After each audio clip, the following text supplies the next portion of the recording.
All right, we're pleased to see the turnout. It's looking good. All but 2 candidates vying for positions in the city and school elections are with us tonight. Those who could not attend include District 6 City Commissioner Fidel Peña, who had a death in the family and regrets being unable to attend. And Place 3 WISD trustee Felix Guajarro, who is out of town on a business commitment that could not be rescheduled. We're gonna go ahead and get straight into it though. Tonight's format consists of each candidate receiving 2 minutes for an opening statement and 2 minutes for their closing remarks, and 1 minute to answer questions. We're gonna go down the line here, by the way. Everybody's gonna get a chance to answer first through rotation. The questions will be asked in random order. Not everyone will be asked the same question due to time constraints. We are also not taking questions from the audience tonight, given our limited time since we have both elections to cover. And with that said, we will begin with the Weslaco City Commission candidates, obviously. And joining us tonight are Leti Lopez, Commissioner for for District 5, and Challenger, Lupe Rivera Jr. for District 5 as well. And Challenger for District 6, Joshua Perlaza is here with us. So,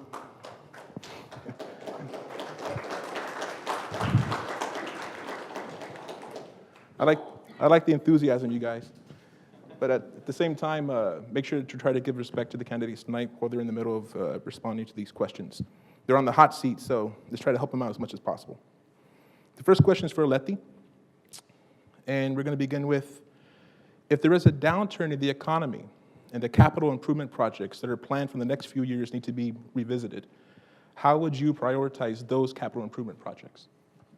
The first priority would be, of course, the public safety of our citizens.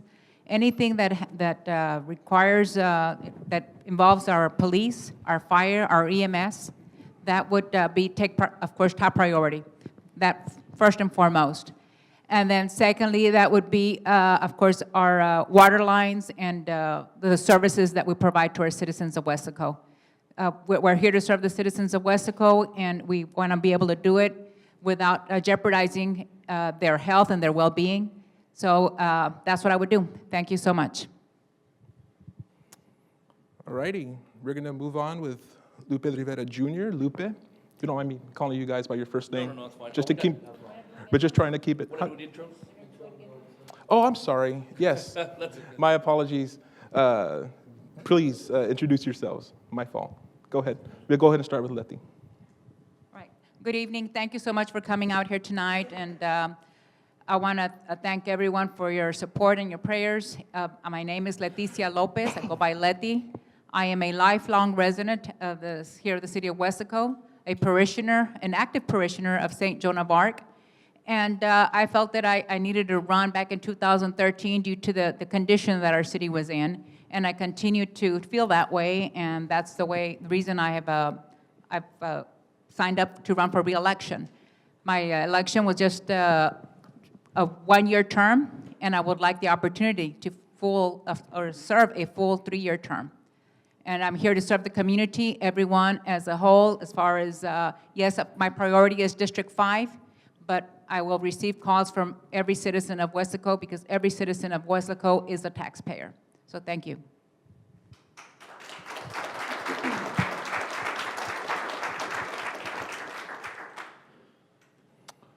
All right, Mr. Rivera. Good evening. My name is Lupe Rivera Jr. I'm married. Ileana Rivera is my wife. I have 5 wonderful children, all raised here in the city of Weslaco. I'm going to change this just a little bit different. Since I have a lot of residents speak Spanish, and due to the respect to them, I'm going to go ahead and answer some of my questions in Spanish. So, con eso le quiero dar muy sincera gracias por estar aquí hoy la noche. Primeramente le quiero dar gracias al Chamber, Martha Noel. Le quiero dar gracias a Mid-Valley Town Crier for putting this event together. So, le quiero dar muchas gracias de estar. Yo soy Lupe Rivera Jr., estoy corriendo para el puesto de comisionado distrito número 5. Mi padre sirvió la ciudad por 9 años. Y él estuvo allí y sirvió la ciudad muy bien, y estoy bien orgulloso de ser el hijo del comisionado Lupe Rivera. So, yo quiero seguir el progreso que él puso en la ciudad por esos 9 años. Cambió la ciudad en muchas maneras y creció y se progresó. Y en este último año hemos visto que nos ha progresado el distrito. En 10 meses no hemos visto nada que se ha hecho en el distrito. So, con la gente que me está hablando y preguntándome que corramos para progresar el distrito, por eso me animé para correr. So, con eso los dejo. Soy Lupe Rivera. Muchas gracias y gracias por estar aquí.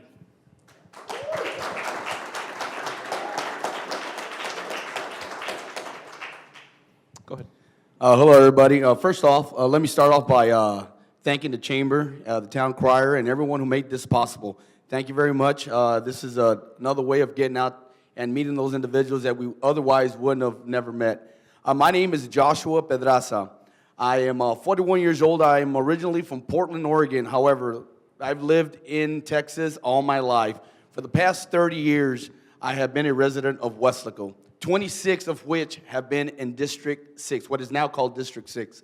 And I have been married to my heaven-sent angel, Delma Caballero Pedraza, for the past 21 years. Together, 23. All wonderful years. We have 3 beautiful children. 21, Demi, my oldest, who will graduate from Texas A&M Kingsville in May. She'll begin a degree in education. My 19-year-old, Amy, who's up in Texas Tech, up in Lubbock. She's working on a computer engineer degree. And my son, Joshua Roy Pedraza, who right now is the only one left at home, 17 years old, goes to Weslaco East. It is for them that I do everything, that my wife and I go above and beyond. And I wanted to run because I want to give back to the city that has given so much to me. They say it takes a village to raise a child. Well, Weslaco is that village. And I am the person I am today because of Weslaco and the citizens, from teachers to coaches to neighbors to family, my in-laws, my mother. Everyone had a hand in my upbringing and where I am today. And because of that, I want to give back to the city of Weslaco. Thank you. My name is Joshua Pedraza. Thank you.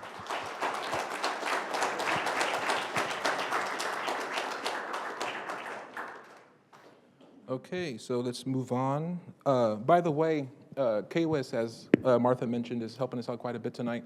They're going to be, or they are, excuse me, broadcasting this live on Facebook right now.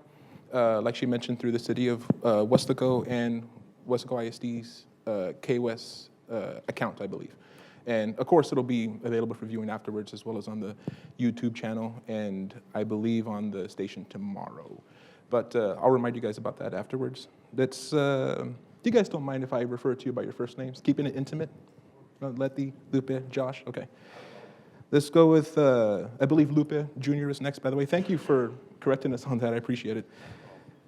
So, the city of Weslaco provides many basic services to the citizens. What are the top 3 services that need improvement in Weslaco?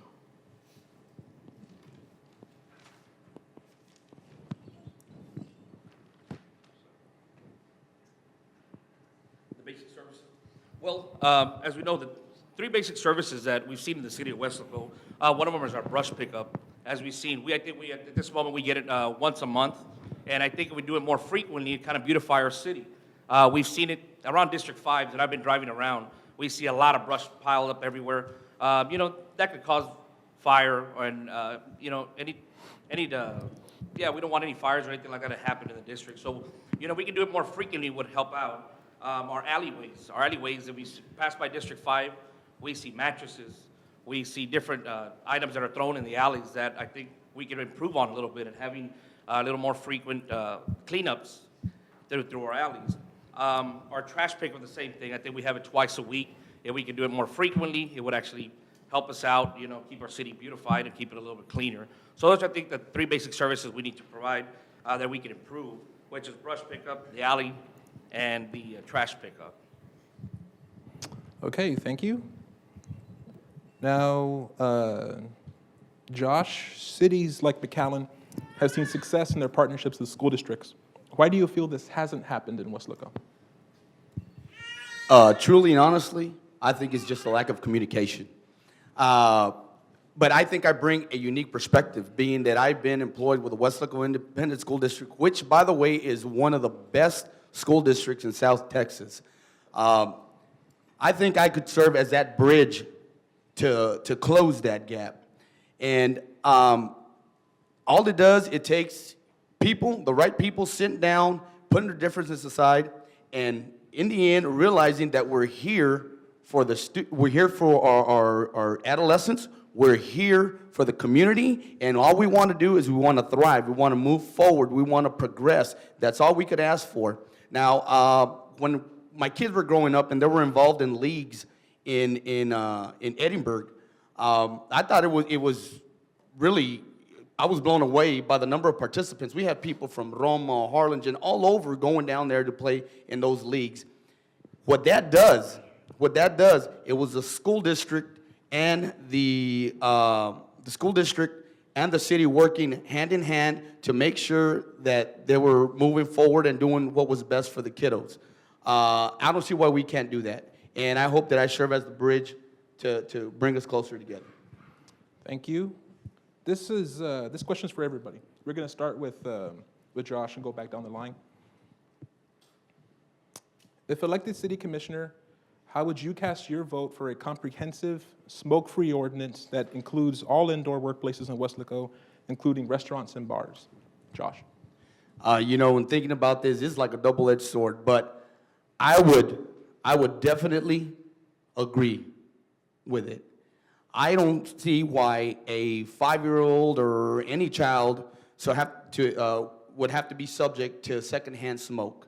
I'm not saying you totally neglect the smoker. You can always have a designated area for them, whether it be out in the back, definitely not in the entrance, but inside restaurants, inside areas like that where it's a family environment. I definitely oppose it. Inside the workplace, I am totally against it, and I feel that as a community, it is only healthy for everybody. All right. Lupe, Jr.? Yes, same question.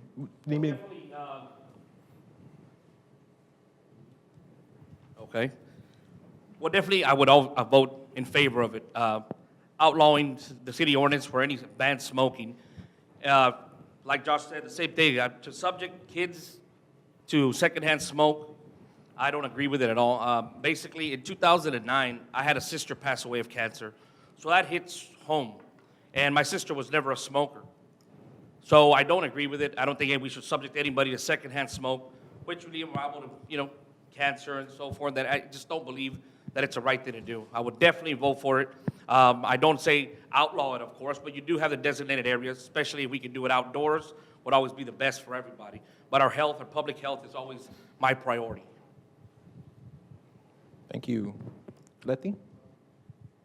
I myself would also be in favor of the smoke-free environment, smoke-free ordinance. I also lost my father to lung cancer. He was a non-smoker. That was approximately 20 years ago. And we were raised in a smoke-free environment. So having children nowadays be exposed to that is not right. So what I propose to do is have a workshop with the business owners and the both restaurants, bars, and workplaces, and to see what kind of an impact it's going to do once we pass such an ordinance. Okay, thank you. Let's go with Lupe, Jr. When a city project goes bad, when is it time for the city to sue or settle? Well, basically, when a city project goes bad, when it's time to sue or settle, is basically obviously we have legal advice to advise us through these situations. Every subject every situation is different. So obviously we have to take our legal advice, but I think there is situations that we do have to go to court and fight for the city taxpayers' money. Definitely we have to. But we do find a point where it's time to settle is when the city's money starts going upside down. When we start losing money for the city instead of gaining money, then it's time to settle and not put taxpayers' money to bad use, basically. That would be my opinion. That's where I would sit with that situation. Thank you. Okay, let's go with Josh. Are you in favor of term limits, for the city commission? If yes, how many terms should a commissioner be allowed to serve? Most definitely, I'm in favor of term limits. I suggest two. President of the United States, He's got term limits. Why shouldn't we? I mean, after a certain amount of time, I feel you need to bring in different ideas, different points of view, and I think that's just healthy for the city. We need that in order to move forward. Just to clarify, that was 2 years? 2 terms. 2 terms? I'm sorry. Okay. Let's move on with Letty now. And what are the top 2 issues for Weslaco you plan to tackle during your term if reelected? The top 2 issues are the continuing issues that we've had for such a long time, which of course is our drainage, and then also our streets. There's this, back in October of 2015, we had all that flooding, and this past 10 months, 10, 11 months, we have been addressing all of that flooding issues, trying to widen the drainage ditches, bought an excavator to facilitate all of that. And we've also bought paving equipment so that we can do our own paving in-house and address all the potholes, and if necessary, do the resurfacing of all these streets. Thank you. We're blazing through these questions here. Brought your A game tonight. Let's keep it with Letty, actually. This is going to be for everybody.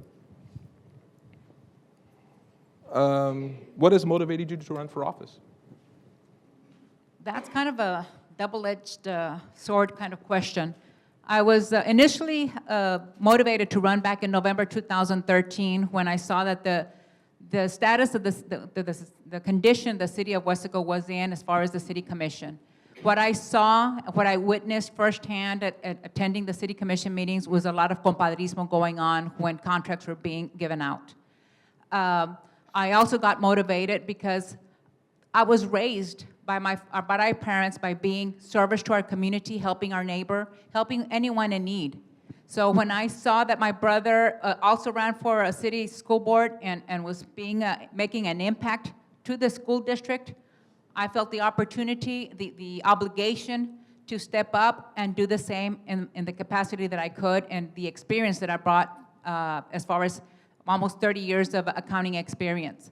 And that's what I'd like to do. I'd like to have the opportunity to serve a full term of 3 years other than the special term of, due to the special election of voter fraud of just 12 months. So thank you. Okay. Lupe, Jr.? What motivated me to run, basically, as most of y'all know, my father was the first city commissioner for Weslaco District 5. He served for 9 years, and he's been out of office for the past 10 months. And till this day, what motivated me to run is seeing the amount of calls that he still to this day receives, where people still think he's a commissioner. We don't have a visible commissioner at this moment. People don't know who's in office. He still gets calls and asking for help that they don't know where to go to. The alleyways, the street, our infrastructure has not improved at all. So these people are lost. They don't know what to do. So what they were used to was calling their commissioner and getting a solution to their problem. And that's what I want to bring back to District 5, is a solution to their problems. You don't have to call City Hall. You can call your commissioner and be a retroactive commissioner. Anything they need, we're there to service them. That is the job of a commissioner. That's why you run for office, to be there for the people. Thank you. Thank you. Josh, same question. What has motivated you to run for office? There's a couple things, and I touched base on one briefly there at the beginning. One, again, wanted to give back to the city that's given so much to me. And again, I'll say it again. It takes a village to raise a child, and Weslaco was that village. I was that child, and again, I am the man I am because of this city and its citizens and all those individuals that helped mold me into what I am today. The other one, more importantly, is the rains. I know we're talking about the flooding that took place, but that to me took me back to a time in my life. 1980, Hurricane Allen hit. My grandma and I had to seek shelter at an elementary in Progreso for 3 days. After those 3 days, when we were told that we could go home, we went back and we waded through water and saw a home that was in shambles. We used to have an outhouse, so that obviously was, you could not use it. And the suffering that we endured was, I wouldn't wish it on anyone. And seeing that, I'm like, here's 2016, many years later, and we have people that are going through that. That's not right. And that's when I say, you know what? I'm going to commit myself to this, and I know I can have an impact and make a change and make sure that this does not happen to anyone ever again. Thank you, Josh.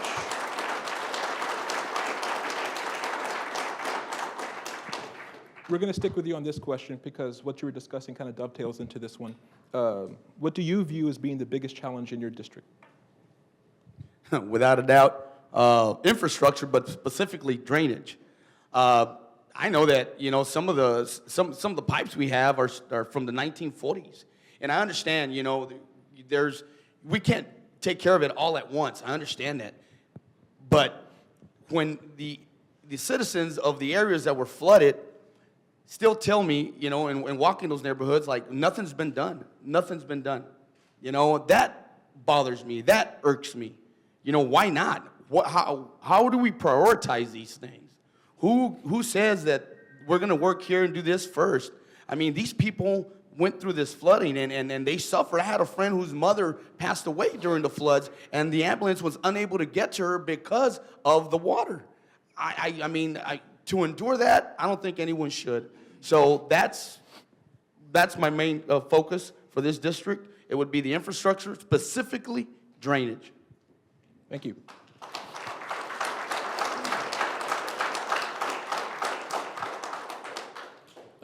Forgive me if seasonal allergies, if I have Donald Trump moments, it's all the sniffling, I'm sorry. Okay, let's go with Lupe Jr. Actually, yes, go ahead. Okay, the biggest challenge in our district, well, we have a lot of challenges in our... Oh, sorry about that. There's many challenges in District 5, but I think our biggest challenge is the lack of representation that we have. There's many districts that we have commissioners that are actually active. They're out there visiting their constituents, and they have a voice. And I don't see why District 5 doesn't have a voice at City Hall. There's no reason not to have a voice. We all pay the same taxes. Why should projects be going to different districts and not to District 5? We need to work in collaboration and be an active commissioner to bring representation to District 5. It all starts at the top. With an active commissioner, there's things that can be done, and the problems can be solved in District 5. Thank you.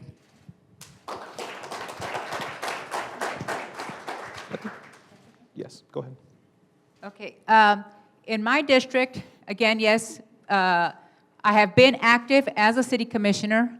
I have been in office 10 months, and I have done the house visits, because a lot of the citizens in District 5 are elderly.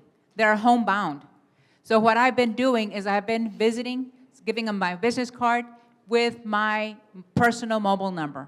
So they will reach out to me via my personal mobile during house visits that I do, and then also through City Hall. As far as the representation is there, and I continue to be their voice.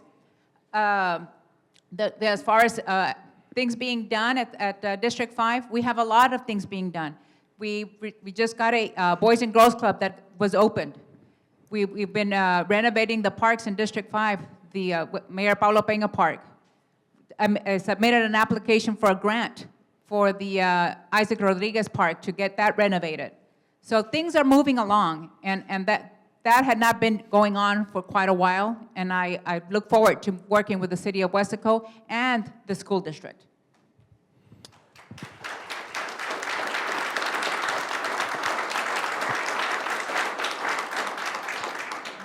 Because you briefly touched on it, let's stick with Letty on a similar question with regard to accessibility. How will you communicate with your constituents?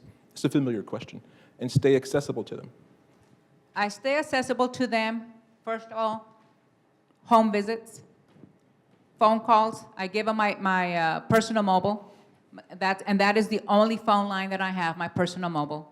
I do ask them that to please leave a message so that way I can call them back and know what in regards to, and I will return the phone calls. And also, whenever they don't know who their city commissioner is, and that is basically the main problem with our communication, is that the citizens of Weslaco do not know who their city commissioner is, not because there's no representation, but because of the district lines as to how it's all being gerrymandered. So they call City Hall, they get directed as to who their city commissioner is, and then City Hall will take a message and forward it to the appropriate city commissioner. Thank you. Lupe, what amenities does Weslaco lack in order to attract business, residents, and tourists? Well, the amenities that I would go, it's a project that's sometimes far-fetched, but we can work on it and we can actually get it done. Is what I would like to see, something that would be different to the valley, is a citywide Wi-Fi. You know, everybody runs off of businesses. We bring Wi-Fi to the city. Where anywhere in the city limits of Weslaco, you get Wi-Fi. That attracts businesses, there's tourists, students. As we know, technology basically is the forefront to everything nowadays, to a business, to students, to education. So we happen to bring a city Wi-Fi. We can imagine the business that will be attracted to the city of Weslaco. And I think that'd be a huge amenity that we could bring in, and we'd be the first in the valley, basically first, down south of San Antonio that would offer that. And I think it'd be a huge impact to the city of Weslaco, which businesses will bring in growth and bring in employees, and our sales tax revenue would grow. So I think it would be a wonderful thing just to see that down here. Thank you. Thank you. Moving on with Josh. What are Weslaco's major strengths and major challenges? I think one of the major strengths of Weslaco is the citizens of Weslaco. We still haven't gotten to the point where we're too big that we don't know each other. You still can go across town and we still stop and we shake hands or give each other a hug, and we still have that small town feel. And I think that's great. But aside from the citizens, I think we have a great public school system. And I'm not just saying that because I work with the district, but we do. We truly do. We have individuals who put the kids first and try to do everything they can to ensure that they succeed. We're also the central hub of the Rio Grande Valley. I mean, God, what better positioning could that be for Weslaco? We also have a tremendous fire and police department. They go above and beyond the call of duty. Now, a major challenge is, I think, finding an identity for Weslaco, a brand, if you will. Why would people want to come to Weslaco? Right now, we're not McAllen. We don't have a mall. We don't have a convention center. We're not South Padre. We don't have a beach. We're not Mercedes. We don't have the outlets or the birding center. We're Weslaco. We have a tinaco that we light up. Now, mind you, I think it's beautiful. But why would people want to come and visit Weslaco? And that's what I think we need to do. We need to find our identity so people would want to come and spend some time here in our great city and just enjoy it as much as we do. Let's stick with Josh.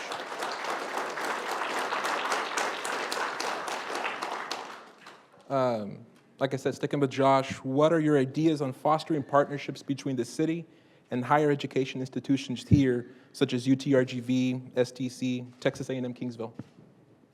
I believe we need to do everything we can to make sure that we foster those types of relationships and help them prosper. And the reason I'm saying that, because when I first started, college, I had to go to STC in McAllen and then Pan Am in Edinburgh.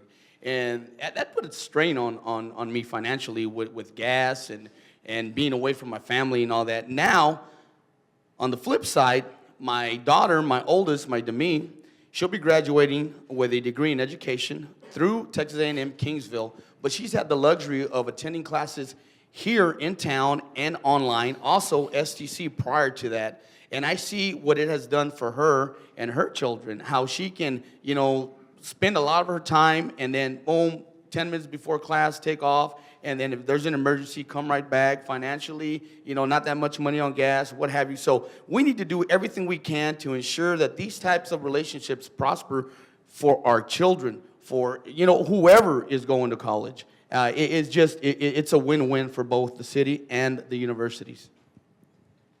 Lupe, what are your ideas on fostering partnerships? Oh, I'm sorry. No, that was the last question. My apologies.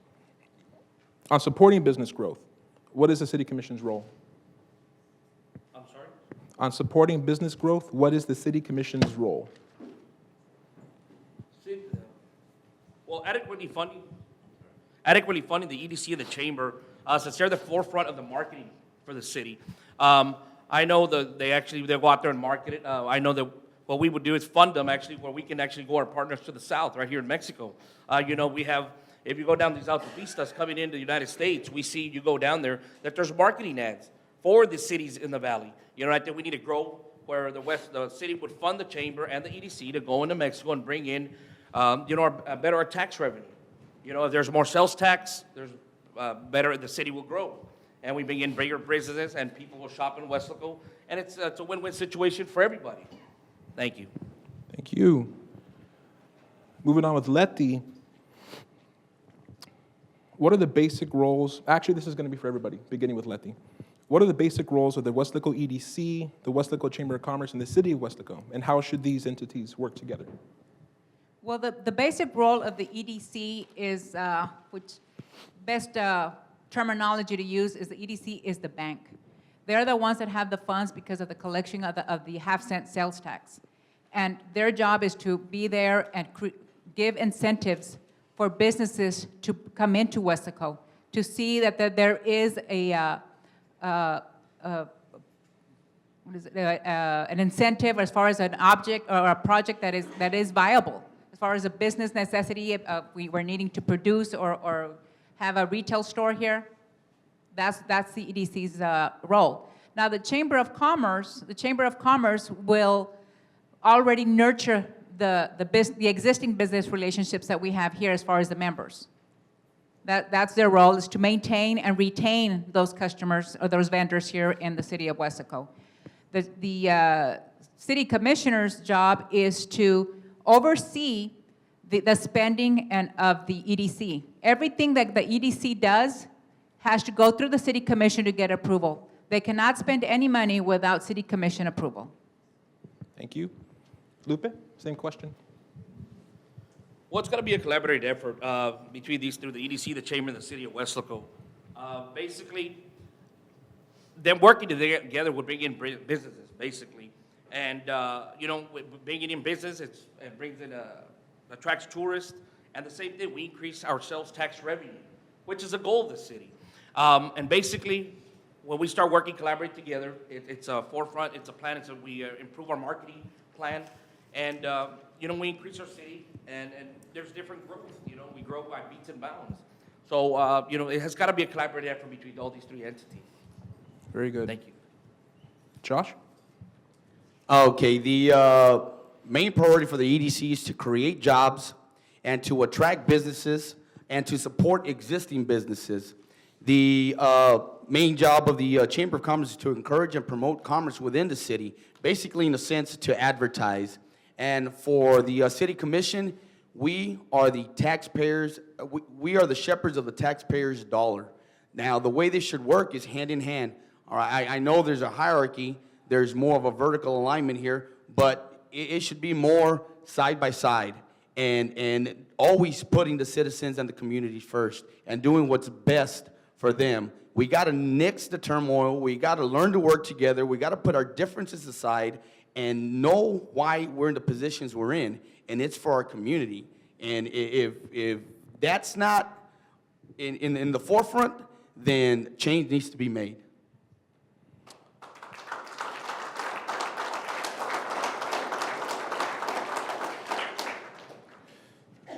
Believe it or not, for our city candidates, we are towards the end, and we're going to give you the opportunity to provide your closing remarks, beginning with Lupe Jr. Well, thank you, everybody, for being here this evening. Again, my name is Lupe Rivera Jr. I am the candidate for Wesco City Commissioner District 5. I am seeking your vote and your support for a better change for District 5. The city and the constituents, citizens of Wesco deserve the best. And I think I can provide that for you. I'm always going to be accessible to you. I will be here to hear your concerns. I'm not here. You're not going to find me only when it's election time, as we currently have seen. Only when there's elections do we see our commissioner. At this point, we need to be a commissioner year-round and be accessible to the people. Por eso, muchas gracias. Les quiero dar las muy sinceras gracias por dar el tiempo de estar aquí y ver los candidatos. Yo soy Lupe Rivera Jr. Les quiero dar muy sinceras gracias a todos por estar aquí. Estoy corriendo para la posición de comisionado Distrito 5. Estoy buscando su apoyo. Yo quiero ser el comisionado de ustedes para servirles a ustedes. Y será mi honor de servirles de su comisionado. Este noviembre, por favor, ahí les pido su apoyo. Muchas gracias y que Dios me los bendiga.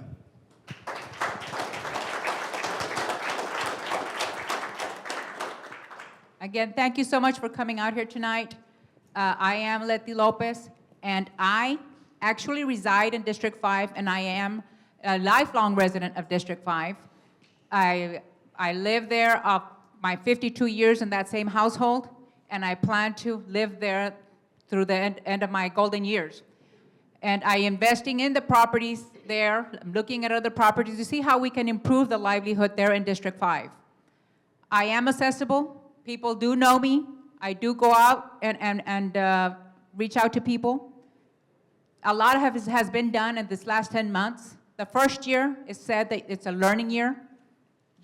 Changes have occurred overnight within the 10 months. And I want to continue being there to see the next 3 years and continue being your city commissioner. I am your city commissioner for District 5, and I will be your city commissioner this coming November. I can only do that with your support and your vote, and I want to, again, retain the integrity and the ethics in District 5, something that we had lost in the last 9 years.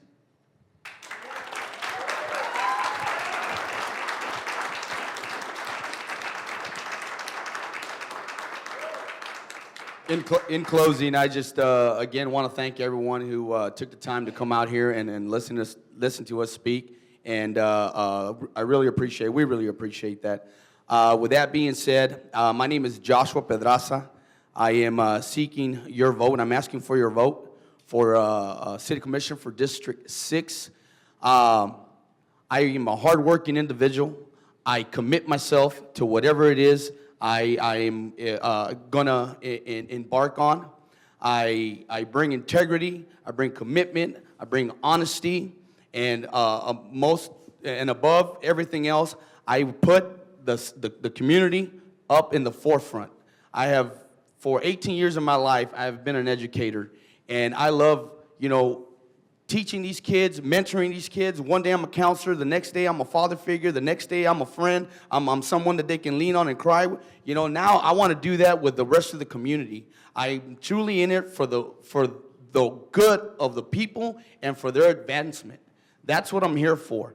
I don't seek any pats on the back. That's not me. That is not me. I get my satisfaction from seeing other people excel and gain their goals, gain where they want to go. And that's all I want to do, is just be there for the people.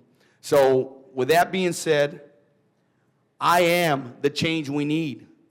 And I am the voice you deserve for District 6. My name is Joshua Pedraza, and please go out and vote. I really appreciate you being here. God bless you. Take care.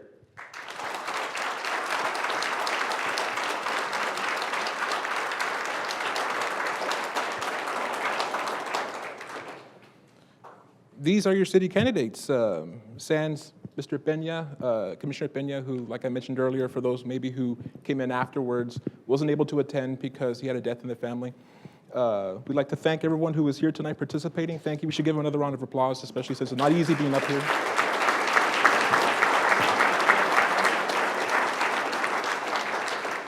And we're going to take a quick 5-minute break just to allow time for the candidates for the school board to come up and get situated, and to give these guys a chance to take a breather. Thank you. Okay, so here we are with our school board candidates. We have quite the turnout, by the way. We have a lot of individuals here, and of course, we're very pleased by that turnout.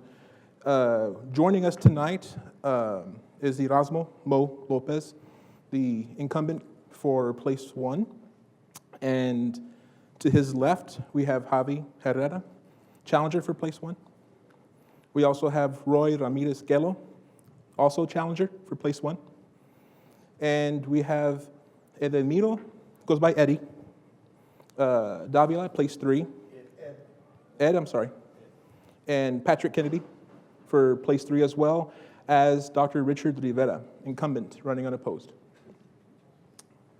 So we're going to get started, and I explained to them basically the same rules as the city candidates. They're going to get 2 minutes to give their opening statements, 2 minutes for their closing remarks, 1 minute for their for their questions, and we're going to begin with their opening statements, going down the line with Mr. Lopez, with Mo. Good evening.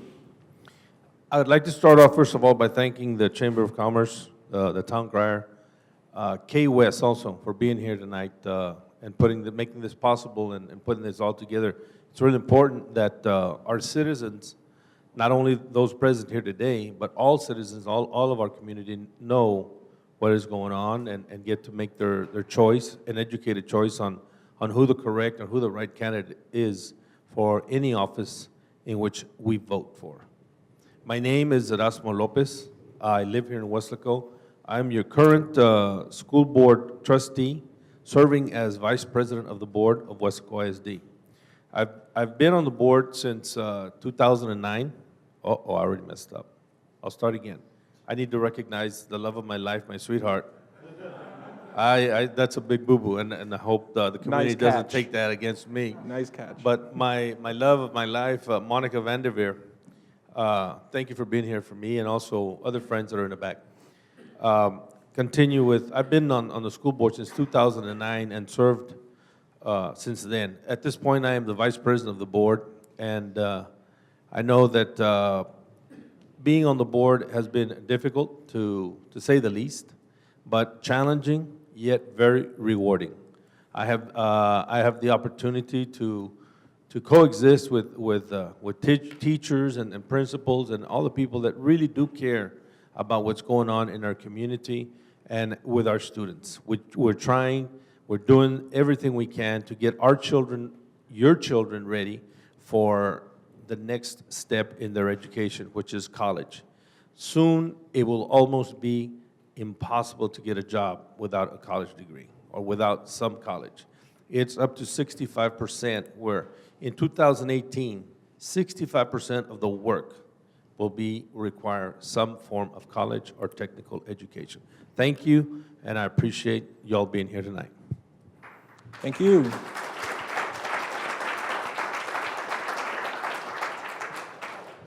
Good evening, everybody. My name is Javier Herrera, and I'm seeking the candidacy for School Board Place 1. Again, first of all, I'd like to thank everyone who made this possible. And I'm going to get straight to the point. I'm going to just say why I was kind of induced to run as a school board member and go in here and take control of what's going on with our educational system, which is our academic scores, our financial stability, the current health care that the teachers hold. After listening to all those cries and seeking for some kind of change, I decided to run for the board. And I have experience.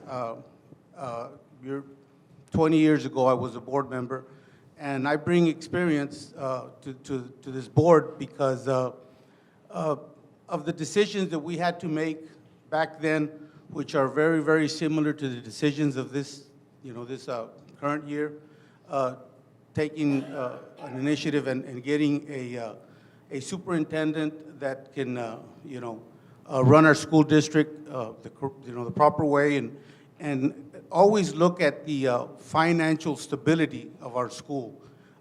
We are currently with a fund balance of about $5 to $6 million, and that is unhealthy. So, please consider when you are voting to consider all those things that we don't acknowledge as citizens sometimes, because there is politics involved in all the school district, but politics, corruption in politics doesn't scare me. What scares me is that so many people get comfortable doing nothing about it. So, I will do something about it, and I will make a difference. Thank you. Thank you. Good evening, ladies and gentlemen. My name is Roy Ramirez, born and raised in Weslaco. I'm not used to this, but I'll do my best. I'm going to tell you who I am, where I'm coming from, and you decide. I dedicated my life to serving. I served my country for 30 years, endured 2 wars, and went to the second highest rank in the military. I served my state. Member of Texas National Guard. We were first responders for Beulah, evacuating the eastern coast and providing martial law. During Carla, the devastated Corpus were activated. In 1980, we had Hurricane Allen. In 1980, I graduated from Pan American University, a Bachelor of Science, Physical Ed, and English. 1980, Mercedes ISD hired me as a coach and English teacher. As 1980 went along, I spent the first month in August training in our in-service in Port Isabel with a martial law and evacuation. And I came back, I coached and taught Mercedes 2 years, switched over to Weslaco under Van Pelt, my lifelong dream. I went to all the Weslaco schools, I played for the Panthers, I bleed purple. I retired from the education district with 35 years service. I spent 28 years at Weslaco High School. I did every job available there, besides coaching, teaching, driving buses, summer school, tutoring, every new program that came along, I was involved with. I did every sports game that you can think of. I worked them after I retired from coaching. I also serve my community. Many people, some of you might know me. I run a fundraiser crew.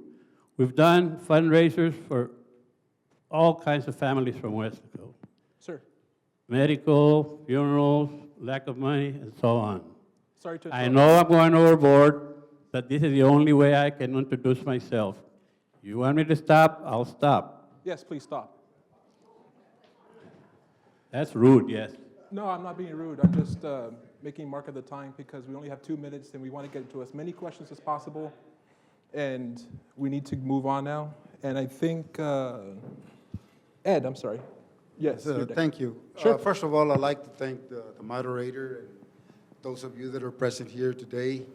I am Ed Davila. Is your mic on? I don't know if, can everyone hear him? No? You want to check it? Can you all hear me? There you go. I hear the sound. I am Ed Davila, and I am a retired individual. I retired a year ago. I served the district for 44 years. Before I go any further, I'd like to acknowledge my 2 daughters that are here today.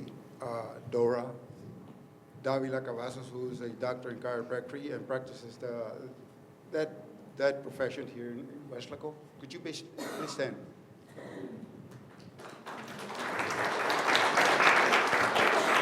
I would also like to acknowledge my other daughter, who is a counselor here in WISD. She's been a counselor here for approximately 18 Mr. to Davila. 19 years. I'm sorry to keep interrupting, but I don't think your mic is on. Either that or maybe you have to. Yeah, try. Hello? Maybe you just need to hold it a little closer to your. Yes, I'd like to you go. acknowledge my second daughter, Dina Davila, who is here, and I'd like for her to stand. She's a counselor here with the Weslaco Independent School District. Also, I'd like to acknowledge my son-in-law, who is here, Adrian Trujillo, and he's a young man that just graduated from law school, and I'd like for him to also stand up. Yeah.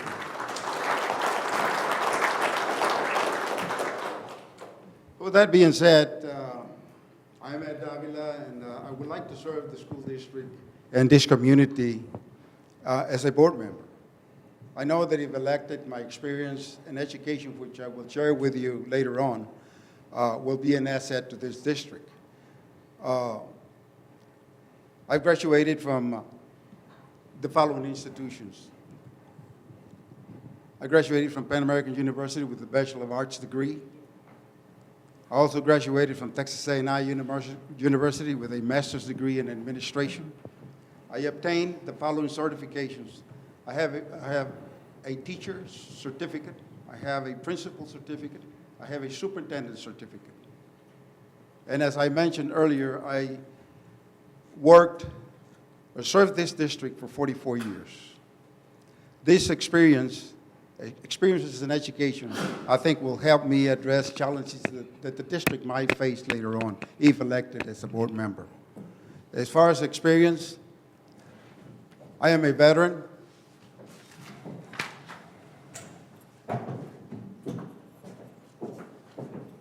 I served my country in the United States Armed Forces.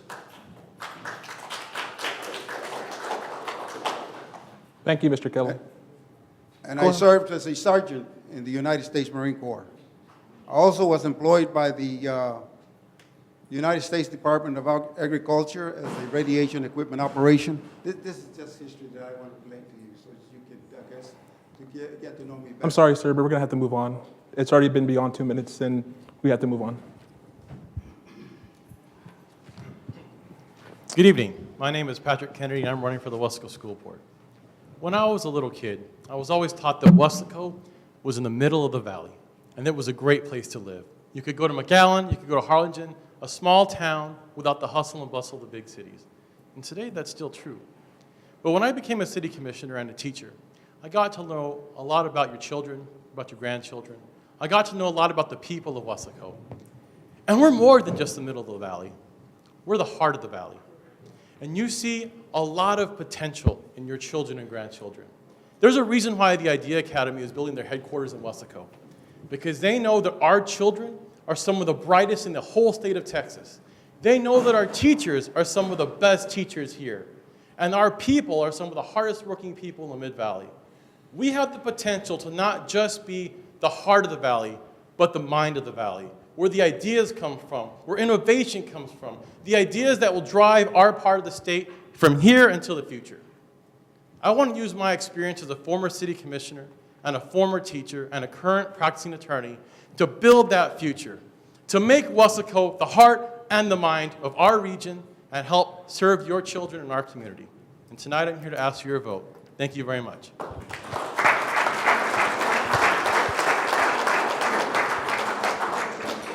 Good evening. I'm running unopposed, but I wanted to be here. I want citizens to know where I stood on some of these issues. I'm very proud to have been in this district for 50 years. I started in 1967 as a teacher. I was a middle school principal for 5 years, a high school principal for 17 years, superintendent 16 years, and a board member 4 years. I'm very proud of these 50 years. I'm very proud of all the people that came through when I was in one of these positions.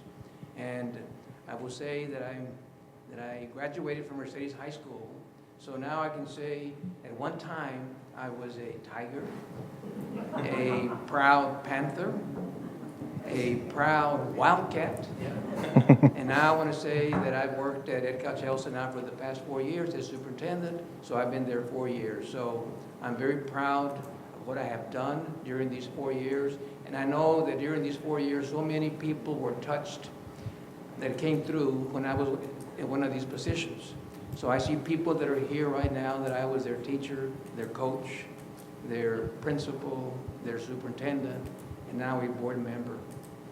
I want to acknowledge and thank my family, from my mother to my wife, Mary Ellen, to the kids that I have, because for these 50 years they stood next to me. And many times you spend so many hours away from home that I'm very thankful for them giving me the opportunity to serve 50 years at Weslaco ISD. I run, but I still want to make a difference. Thank you. Thank you. All right, 2 quick things before we continue. One, sadly, we lost Mr. Kello. So I'd like to remind everybody that it's not disrespect to hold everyone to their allotted time. It's respect for the candidates. So please continue that. And if I'm abrupt about it, it's not because I'm being rude. It's because we're favoring time here. So the more we do that, the more we can give everyone a chance to respond. I'd hate to cut a question off somebody.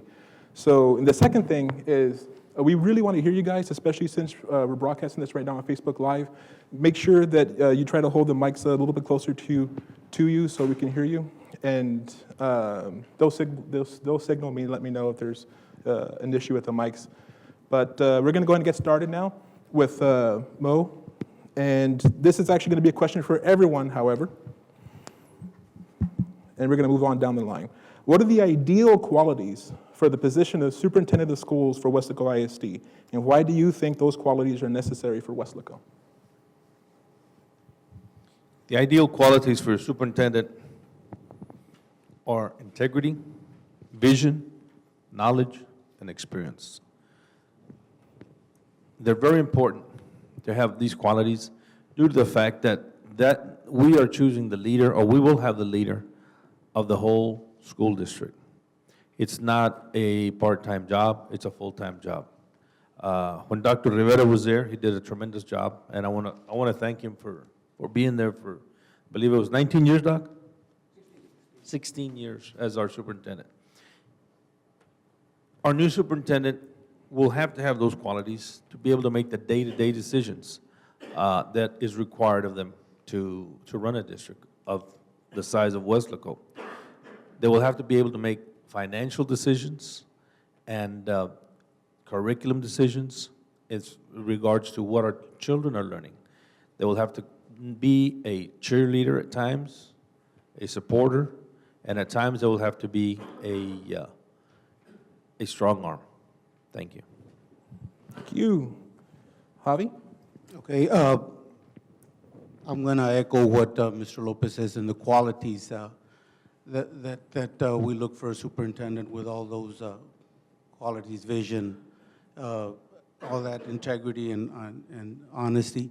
But foremost, they should be held accountable for what is going on in our district and be able to come up with assertive plans to somehow compete with these charter schools where we're losing our kids, and this is important to our community.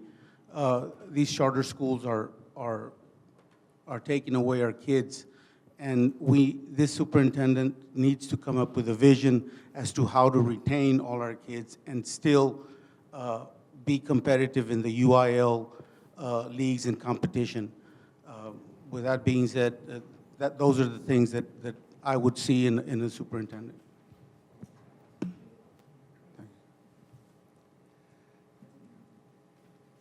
The qualities that I see in a superintendent, I think that this individual should be an honest individual. He should be a leader. He should be a communicator. Should communicate with the members of the community. He should be able to communicate with administrators and teachers and other employees. She should be very strong and knowledgeable in curriculum and instruction. Should be knowledgeable in student management, student code of conduct, the rules that apply to students, because if you don't have discipline in the classroom, you don't have any learning. He also needs to be visible, and he needs to make himself available to all community members and all employees. Creativity, vision, and know-how. If we're going to hand the keys to your children or grandchildren's future, I want that person to know where it is they're taking them. They should have a vision for where they see our district headed within the next 20 years. Creativity. There's so many new and flourishing ways to teach children these days. Advances in technology mixed with a little bit of old school teaching methods. I want our superintendent to get creative. Find the next way, the innovative way to teach our children. And finally, know-how. I want them to be versed and experienced in how to run a district, how to manage a large workforce, and how to excite children about the joy of learning. Probably the three most difficult jobs in a school district is being a classroom teacher, being a principal, and being a superintendent.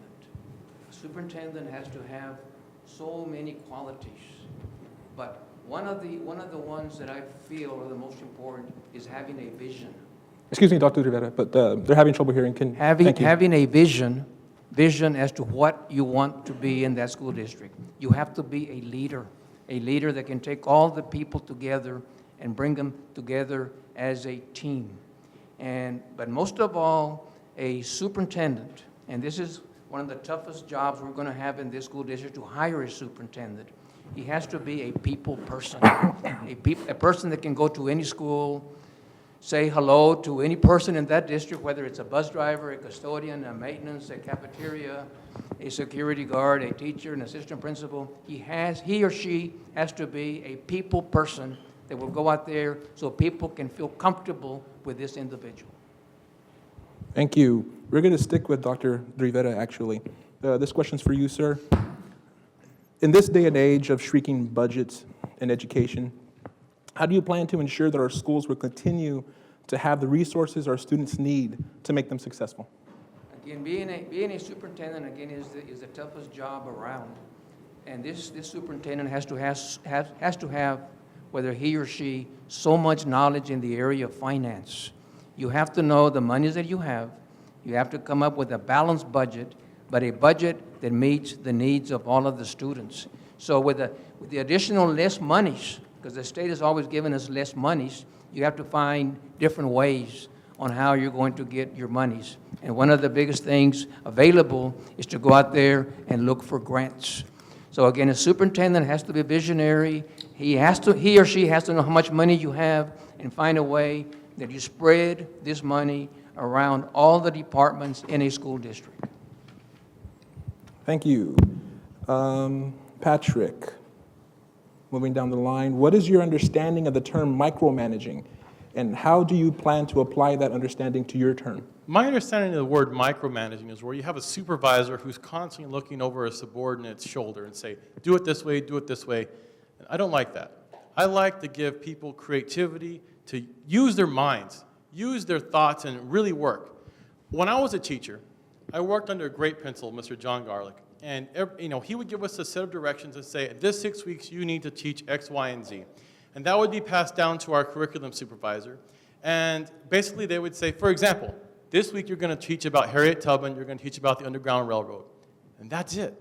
They would give the teachers the freedom to go and do our own research and present the curriculum in such a way that we thought could impact the students the most. And I'll tell you, at B. Garza Elementary, at middle school where I taught, our passing averages in the social studies department was like 98% because they did not micromanage. They gave us freedom. And that's what I think we should do with our district.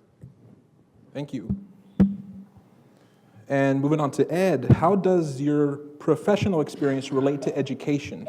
Or what contribution do you plan to make to the district that relates to your professional experiences? Yes, and thank you. This is one item that I didn't get to when I was giving out my introduction. And I'm glad you asked me that question. Sure.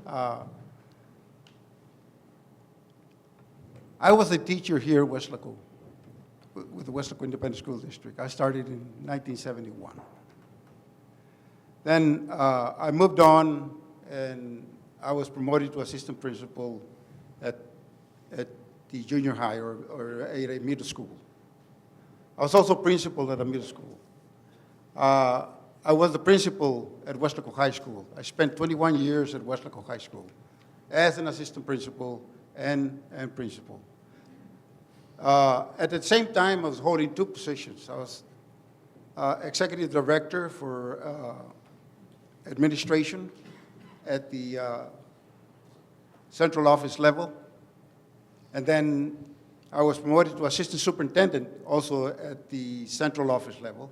And at the same time that I was serving as assistant superintendent, I was the principal of the alternative school that we have here at Horton, what used to be the Horton Elementary School. I think that my experiences and the education that I have will contribute a lot to the education of students. Thank you. I know it's tough keeping it under a minute, but You guys are doing your best. I appreciate it. Javi, we're up next with you. All candidates will say they are here for the kids. What makes your platform any different? Well, my platform speaks for itself. I think I've approached the board meetings, and every time I approach those meetings, I go and fight for our children's either education or their UIL, trainings and UIL activities. I currently went to the front of the board and asked them to help our band travel to San Antonio because they had forgotten that the band needed to go to San Antonio along with the football team. But with that being said, I went and fought, and I commend the board in finding the resources to send our band to San Antonio. But there it speaks for itself. When I see that the students are being hindered in any way, I will come forward and I will fight for them. And those are the futures of this community. So, that is what makes it different. I actually do get involved and go fight for our children. Thank you.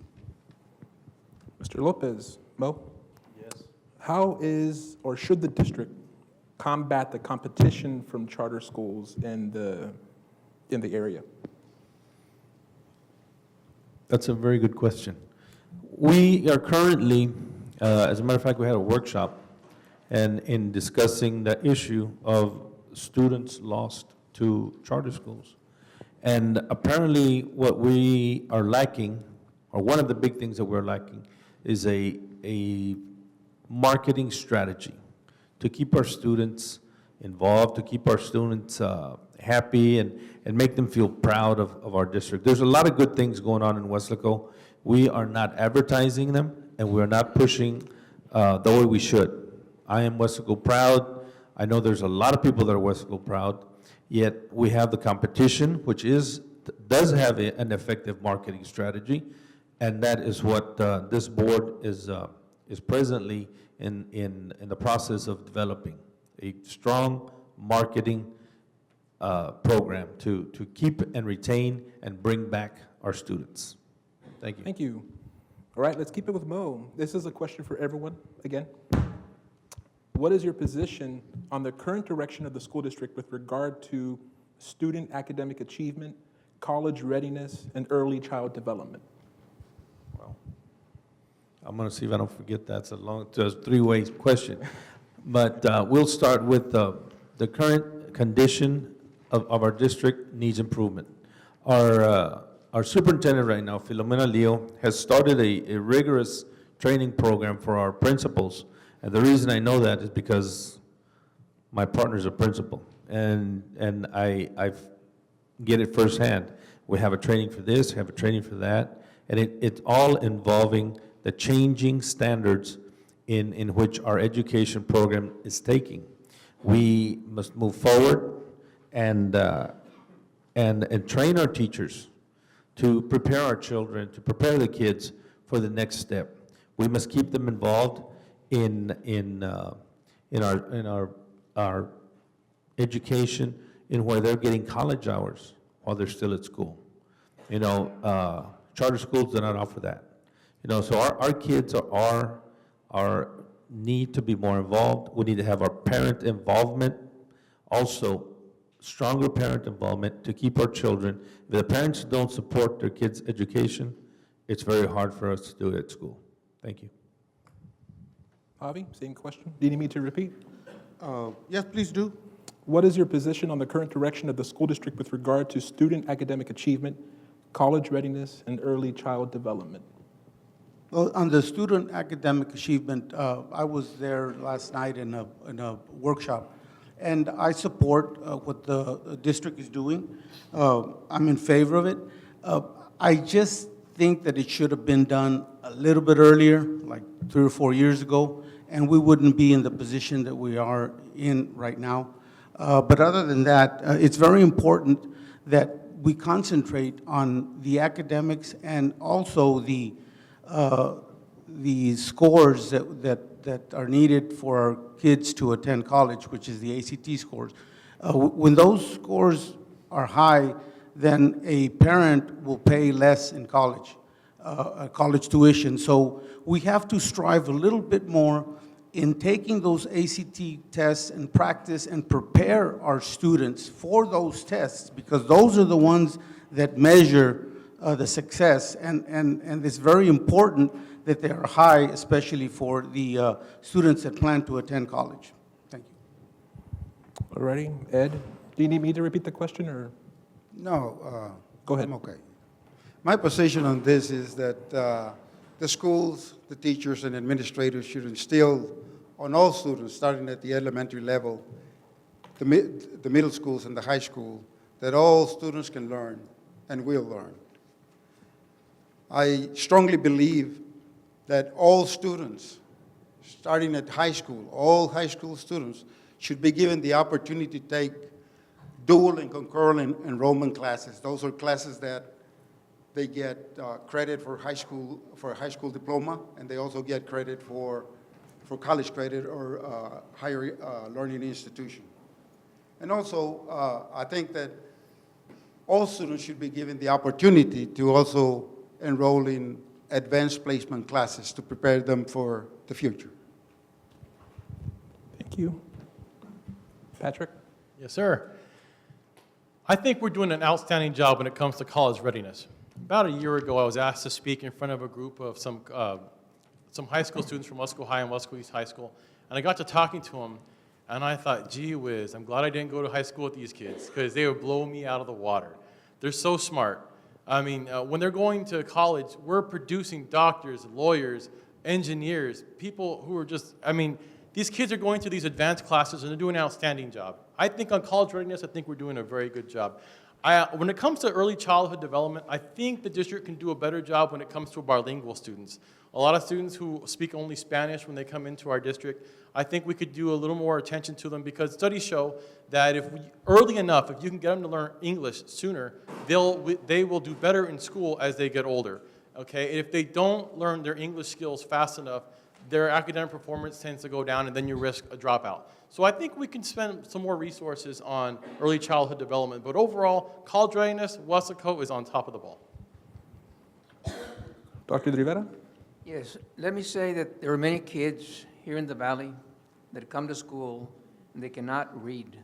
Our job, whether it's Wesco, Edcouch-Elsa, any district, is to get these kids, when they get to first grade, to be able to read, because that's the foundation. And as far as college readiness, that is also a key. I always told the principals when I was superintendent in Wesco ISD, and I do the same thing at Edcouch-Elsa ISD, I tell them, when our kids, whether Wesco or Edcouch-Elsa, when they leave our school district, they should be able to go and compete with any other kid in any university, any college, any state. We want to make sure they're college ready, they can read, they have the technology skills, so that we are second to no one. Again, the challenge is there to be able to read and to be able to compete in a university and be second to no one. Sticking with Dr. Rivera, this question's for you, sir. How can the district help improve the dropout rate? The dropout rate starts in elementary. What I mentioned right now, being able to read. If you cannot read by the time you're in the first grade, second grade, you're falling further and further behind. So the key is for everyone together as a team to get that boy and girl to be able to read, otherwise you're lost. Imagine yourself in a classroom, if you're in Germany or Italy, anywhere else, and if you cannot read, you're going to be lost. And when you're lost, this leads to dropouts. Why come to school when someone makes fun of you? You have to be able to read, and this leads to prevention of dropouts, as well as having programs that meet the needs of all of the students. Those that are college-bound, those that are career, you have to have something in there to make them tick that this school is for them so they won't drop out. We're going to stick to the outside, by the way, so let's pass it down to Mo, to Mr. Lopez. This is actually a question that was asked of the city candidates, but it's relevant for school district hopefuls as well. So I'd like to ask you, school districts such as McAllen have seen success in their partnerships with cities. How do you feel this, why do you feel, excuse me, this hasn't happened in Weslaco? I disagree with your question. Weslaco and the school district have partnered up on various projects here in the very recent past. One example is the detention pond that is being held on school property to allow the expansion of city roads. The other example is a project in which the city was going to build the Boys and Girls Club on school property. They decided to move elsewhere, so they did not use the property. As a matter of fact, we had an item last night on our agenda to terminate that agreement, and at the same time, we made it clear that if the city needed anything else, we would move forward on that. And another thing, a very exciting thing that is happening, is that the school, West WISD, received a grant. In this grant, we are building a robot, which will be given to the city to check drainage lines. So that is very exciting. Our students are learning young to do things for the city and their community. Thank you. Thank you. Let's go to Patrick now. Are Same you question? in favor? Actually, no. Oh, okay. You were ready, I can see. Are you in favor of term limits for the school board? If yes, how many terms should a member be allowed to serve? You know, I generally believe that term limits are good. I think there's a lot of quality people in our community who, if given the opportunity, would jump on board and help serve the community. And I think two terms is generally the limit. However, in my campaign, I've knocked on a lot of doors. I've visited a lot of neighborhoods, and when I knock, I say, what's important to you? What concerns you about Weslaco ISD? Not a single person has mentioned term limits to me. So I think at this point, it's a non-issue. But if I was to ask, I would say I would support term limits. Thank you. Let's go with Javi now. Working inside. If elected, what would your highest priority be? Oh, well, obviously, the priority would be our academic scores, which are at this point the lowest that they've ever been in the Weslaco School District. I know that maybe even 6, 7 years ago when Dr. Rivera was superintendent, we had various campuses that were exemplary and recognized. And it's sad to say, but this year, the monitor came out with a list of all campuses in school district, and unfortunately, not one single campus in the Weslaco ISD was recognized or exemplary. We have to really, really work hard with our administrators and teachers to bring these scores back up so that we can be competitive and these children will be proud of being in the Weslaco Independent School District and being able to say that they are exemplary and recognized school districts and campuses. Thank you. This is a question for Ed. What do you see as the primary work for the school board in the next year?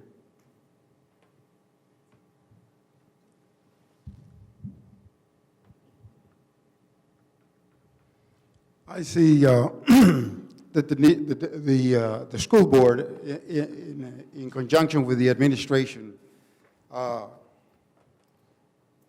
see a good, solid instructional program to meet the needs of the students.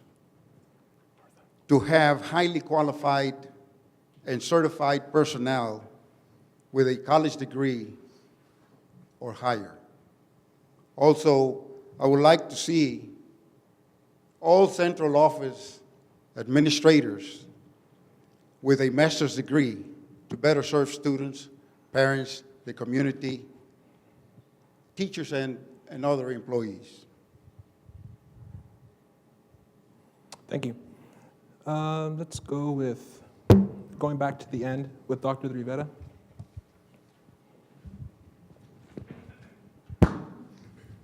If a term lasts 4 years, where do you see the district 4 years from now?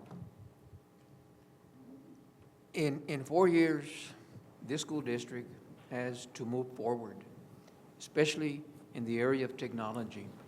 As all of you know, technology is changing so rapidly that if you don't have the knowledge to be able to have your students communicate, whether it's distance learning, whether it's any kind of use with robotics, any kind of issue that has to do with technology, we have to move forward. I believe the library of the future is not going to have so many textbooks. Everything is going to be utilizing technology. So in the next 5 years, we need to get our act together. Not that we don't right now, but we need to go ahead and go into our budget to make sure that all our schools have the necessary monies to be able to use technology at the next level. We only have a few more questions left, but looking at them now, they're relevant to all the candidates. Well, all the questions are really relevant to all the candidates, but these especially. So we're going to go with Patrick, but everyone's going to answer this. Retaining good teachers is a challenge. As a school board member, what can be done to make certain good teachers don't leave the district? As a former teacher, I just taught a few years ago, teachers like 3 things. 1, they want competitive pay. Wesco has that. We're one of the best paying districts in the valley. Doesn't mean we can't pay better, but we are one of the best. Number 2, teachers want to be trained.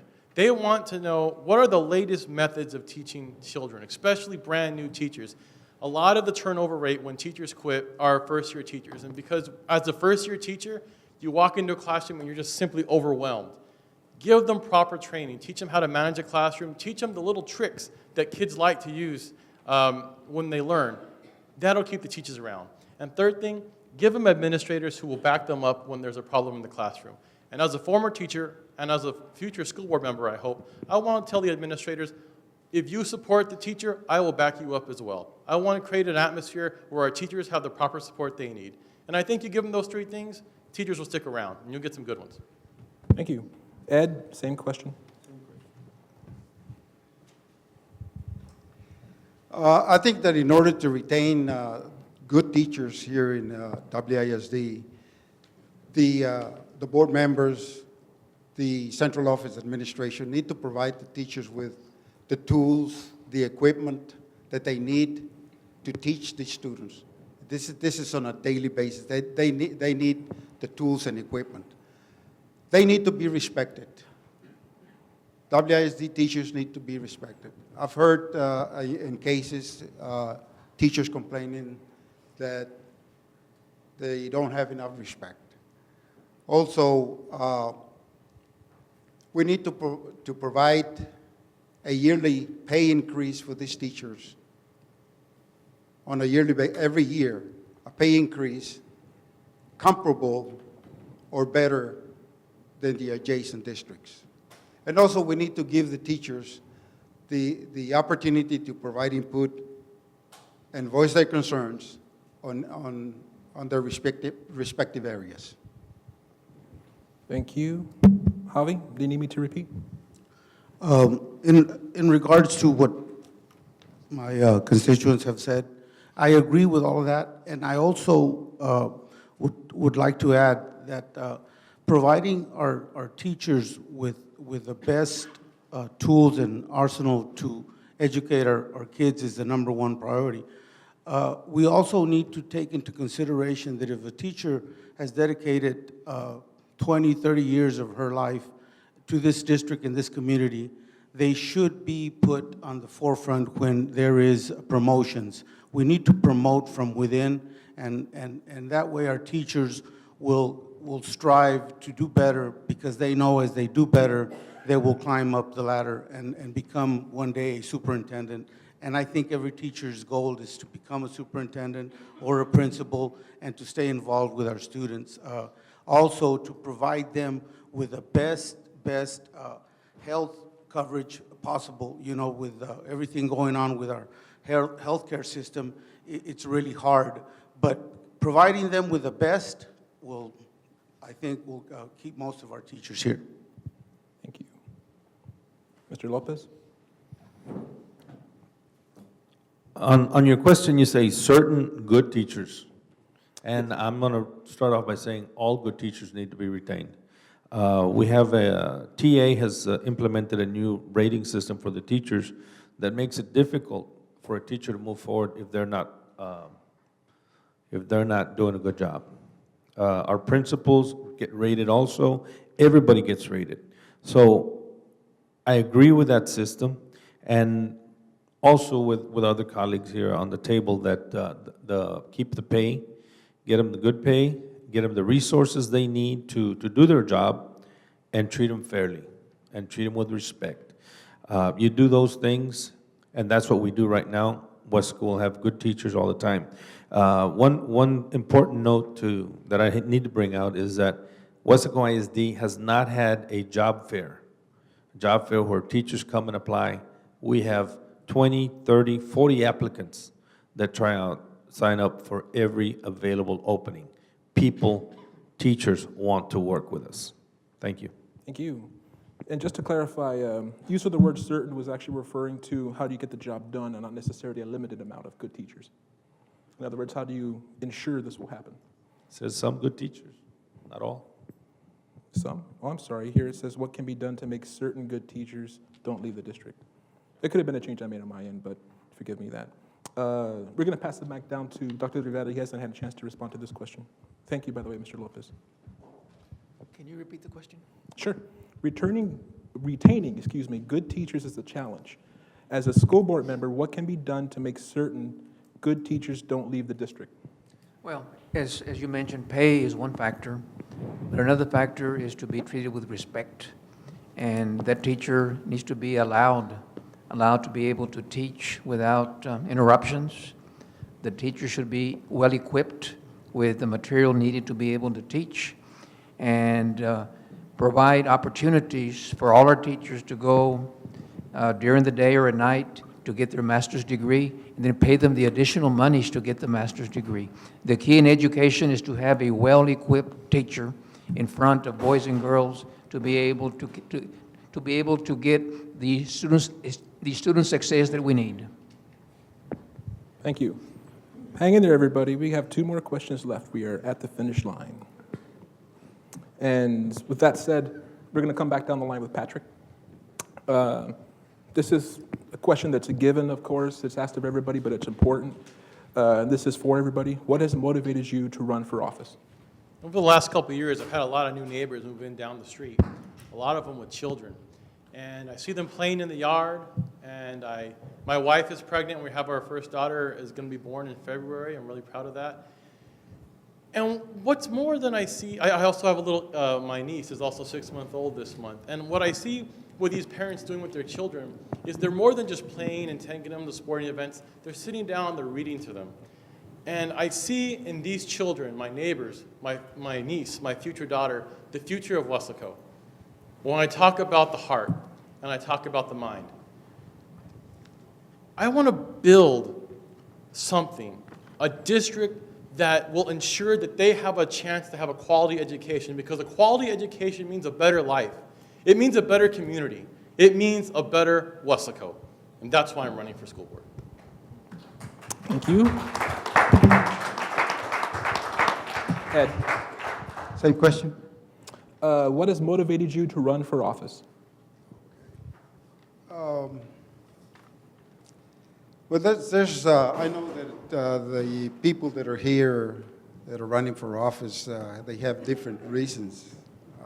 But what motivated me to run for school board member is I have grandchildren in the school, and I have relatives also that also work for the district. This district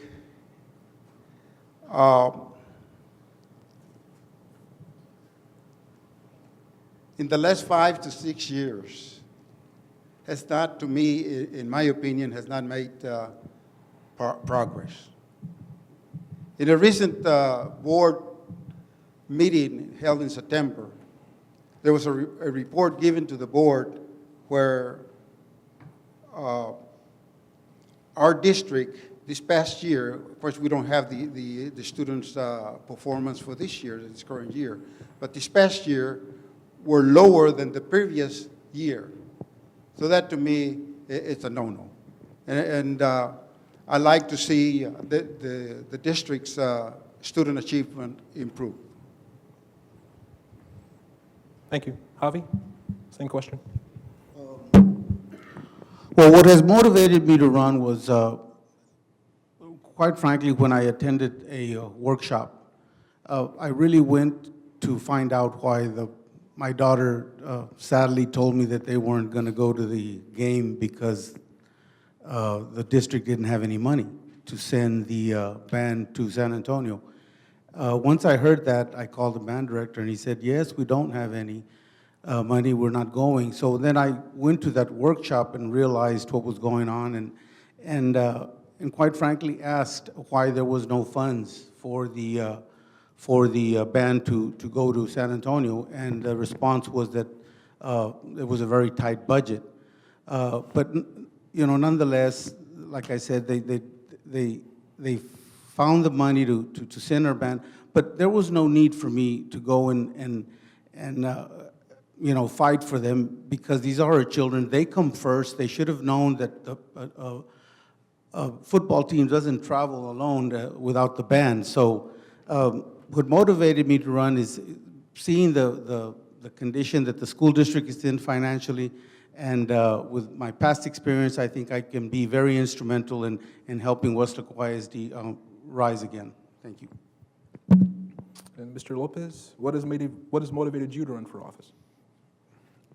What motivated me to run for office was at some time back, I was at a function, and it was brought up to me, or to everybody, about service. And in my heart, I knew that I had not done anything for my community. So I'm going to say my commitment to serve the public here in Wesco, not only the public, but our kids, the teachers, our administrators, and of course the whole city of Wesco. And seeing those children, those kids that walk the hallways every day, and trying to provide for them the best available, and giving them everything we can with the funds available. Of course, it's a challenge, and my experience in my business is as employment of 300 employees. That means there's 300 families that depend on me. So I bring some experience to this board, and I want to continue serving as your school board member. Thank you, Dr. Lopez. Excuse me, Mr. Lopez. Dr. Rivera, moving on to you. What has motivated you to run for re-election, such as Mr. Lopez here? It is a very simple question, so I'll give you a simple answer. I want to make a difference. I have many friends in this school district, many families that I know, and I just want to ensure, through my experience that I have, my 50 years, I just want to reassure them that I am going to try to make a difference in the education of their sons and daughters. Thank you. And last question of the night. This is for everyone. We're going to begin with Mo, like the way we started, and move on down the line. Mr. Lopez, businesses and residents are facing high property taxes with increases from South Texas College, a proposed healthcare district, county drainage bonds, and the possibility of a new county courthouse. What is your responsibility to taxpayers to maintain a quality education for students without further burdening taxpayers? It starts with workshops. The district holds workshops on budget, where the community is invited to come and attend. Unfortunately, not too many of our community members show up. Dr. Rivera is the chairman of that committee, and in other words, we get to see how much money is coming, how we're going to spend it, and balance the budget. Have to tighten the belt a little bit, and yet still provide the best quality education that we can for our kids, and going after grants. We have to go after grants, as many grants as we can get, to help our kids, to help our education, to help us get supplies, to help the principals with things that they need, and we are doing that. We are doing that, but there's always room for more grant money. And if this goes to HEB or the corporations, we need y'all's help down here in South Texas. Thank you. Javi? I think the most important thing is to maintain the school taxes as low as possible without hindering the education of our children. The most important thing here is that we find ways and methods to get a higher education for our kids in reference to writing grants, not wasteful spending, look at our budget very, very carefully, and use the monies for our kids mainly. As we all do need infrastructure, but now the way our scores are and our academics, we need to concentrate on that first. So, thank you. Moving on to Ed. If you need me to repeat the question, just let me know. No, I'm okay. In my opinion, I think that the community members here in Weslaco and the Weslaco Independent School District are already burdened with taxes, being taxed from different directions. And I see no need for them paying any more taxes. The districts already they get on a yearly basis state funds, they get federal funds, and they can apply for grants also to implement different programs. I don't see a need to bother the taxpayers with additional taxes. Thank you. Thank you. Patrick? There's a single mother who lives down the street from me. And we were talking about taxes the other day, particularly when it comes to the healthcare district tax, the proposed one. And she wonders, if they raise my taxes, where am I going to take it out of my budget? Do I take it out of my kids' school clothing budget? Do I spend less on their food? Do I not take them to the movies and do things that kids like to do? These are things that people are really concerned about in this community with higher taxes. This is what I believe. The number one responsibility of every elected official is to remember that the money they spend does not belong to them. It belongs to the people. There are single mothers and fathers out there, families who are low income, who could be doing other things with that money. So if you're going to spend it right. And I think before you raise taxes, you look to cut waste, you look to see if you can spend the money more efficiently, or you rearrange your priorities. And I think that's what the district should do before we raise taxes. Thank you. And Dr. Rivera? I want to say that I was superintendent here 16 years, and with the help of the board, and even now as a board member, our taxes really in Weslaco are among the lowest in South Texas. They really are low right now. And I really believe that during those years that I was superintendent, you have to be financially savvy. You have so much money, and you have to know how to use it. And if you look around Weslaco ISD, you can see having the lowest taxes. If you look at the facilities, if you look at the stadium, if you see KWES, Central, Sam Houston, the Fine Arts Building, everything was done. Everything was done, again, being financially savvy. Financially savvy, knowing how to use your money, and yet we did all of these things, and yet we kept the taxes low. So I'm very proud of the years that I was superintendent to do everything that we did, and I was a board member, continuing the same things that we need to do, keeping the taxes low. Thank you. I think of everyone, Javi may have been the only person who didn't get a chance to go first, so we're going to begin our closing remarks with Mr. Herrera. You have 2 minutes.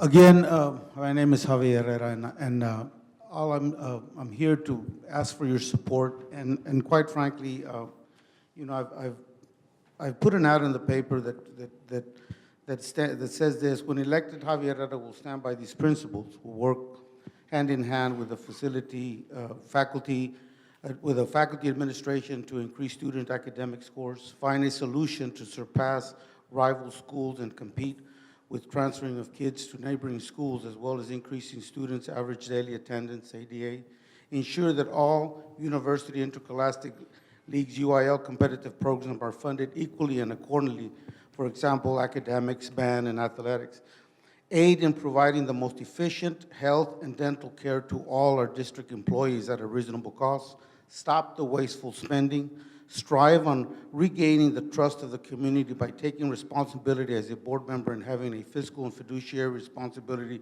to the taxpayers of this district, work on increasing our revenue for construction and facilities to better our schools, and these as well as much, much more.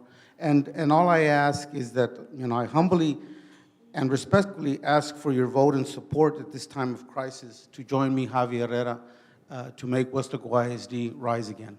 Thank you very much. And now with Mr. Lopez, your closing remarks. You have 2 minutes. Hello again, my name is Erasmo Lopez. I want to thank everybody for being here tonight. I'm a lifelong resident of Weslaco, and I own a construction company here since 1982, LNG Concrete Construction. I have served this community in more ways than one.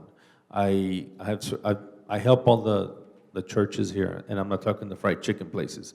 I'm talking about St. Joan of Arc, St. Pius, and San Martin.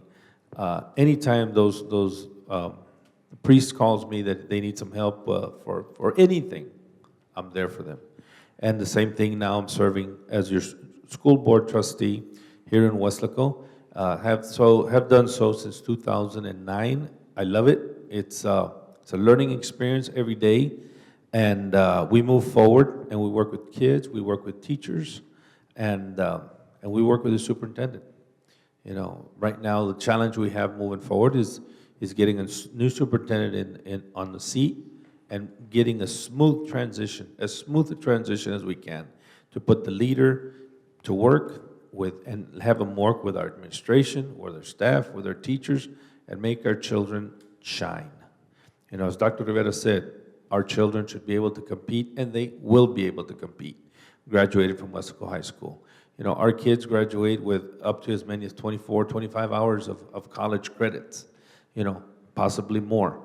And that cuts down their time, the money spent on their education. We need to involve parents more, and I want to keep on serving to make these things happen here in Weslaco. We do need to improve our facilities. We tried to go out for a bond. It did not work. We were going to receive $70 million, free money. It did not pass.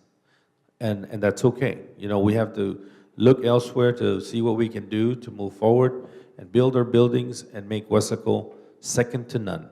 I want to thank you. I want to ask you for your vote, for your support. My name is Erasmo Lopez. I want to continue serving at place 1 of this school board. Thank you.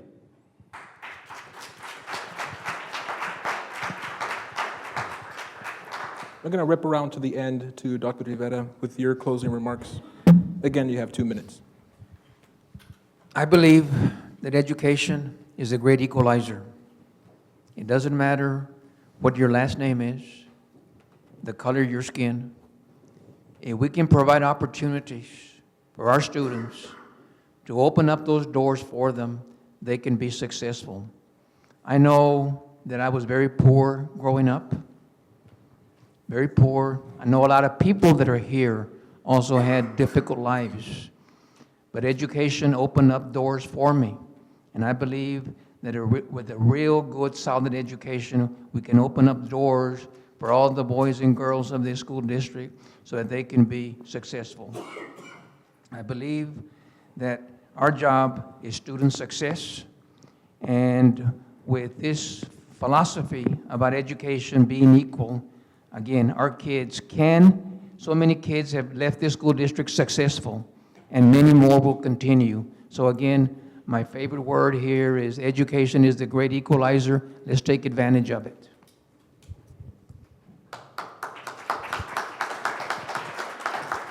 Patrick? There's been a lot of talk about finances and things that people find concerning with our district. And I want to talk a little bit more about my experience before I leave you tonight. Back in 2008, I was elected as the youngest city commissioner in Weslaco history. And I served on the board with Mayor Buddy De La Rosa, who's back there. And we walked onto a city commission with a city budget that was $5 million in the red. And we worked together on that commission to balance that budget of $42 million. We balanced it. And that started the city on the pathway to building back our emergency reserves. I'll bring that type of experience to this school board. one that learns to save money, conserve it, spend it in the right areas. The second thing is, back in 2009, Dr. Rivera was kind enough to give me a job as a teacher, and I really enjoyed spending time with children. I think that teachers, that's an important characteristic, and I think it's also an important characteristic for a school board member. I've used my education. I went to school with a lot of your children, all your brothers and sisters out there. I learned from them. I learned from our teachers. I learned from the Weslaco Independent School District system, and I went to SMU Law School in Dallas.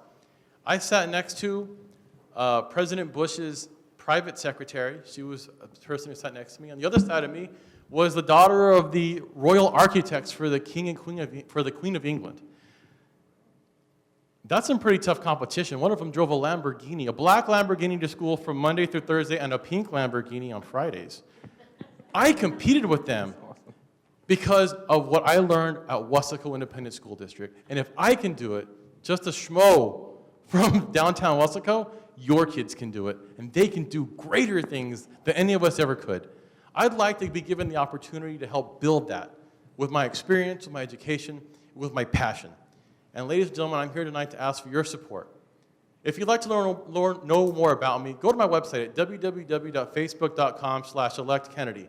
Get to know a little bit more about my experience as an educator and a former city commissioner. I think you'll like what you learn. Ladies and gentlemen, thank you so much. Have a great evening.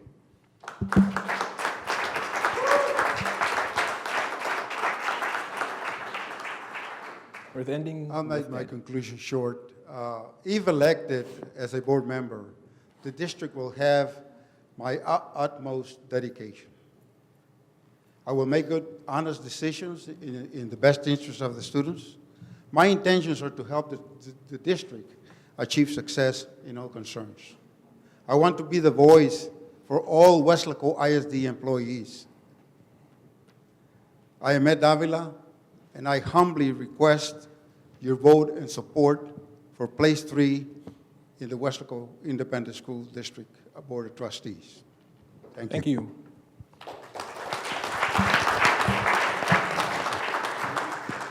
And that wraps up the Weslaco Chamber of Commerce Candidates Forum for 2016. We'd like to thank everyone who was here tonight, all the candidates who participated. Just to reiterate, there were a couple of candidates who could not make it tonight. City candidate for, I believe, was District 6, the incumbent, Fidel Peña, had a death in the family, for those of you who may not have heard earlier, and could not attend. The place 3 incumbent for the school district race here, Felix Guajardo, wasn't able to attend due to a business commitment that he could not reschedule. And we should also recognize Dr. Rivera for being here. He didn't have to be here. He was running unopposed, but he's participating.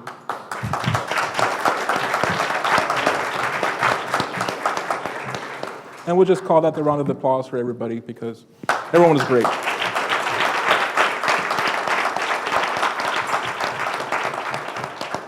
Thanks to everybody in the audience for keeping it respectful. We appreciate it. I should remind everyone that early voting begins October 24th and runs through November 4th. Election day is on Tuesday, November 8th, as if that's a date you can't forget. We'd like to again thank the KWES crew for being here to shoot the forum. Video of tonight's event can be seen on KWES 17 tomorrow or by visiting the KWES YouTube channel. You should subscribe to it anyway. It's a great channel. You can also still view the Facebook Live videos that were being broadcasted tonight by the KWES Facebook page as well as the City of Weslaco's Facebook page. That's it. Good night and God bless.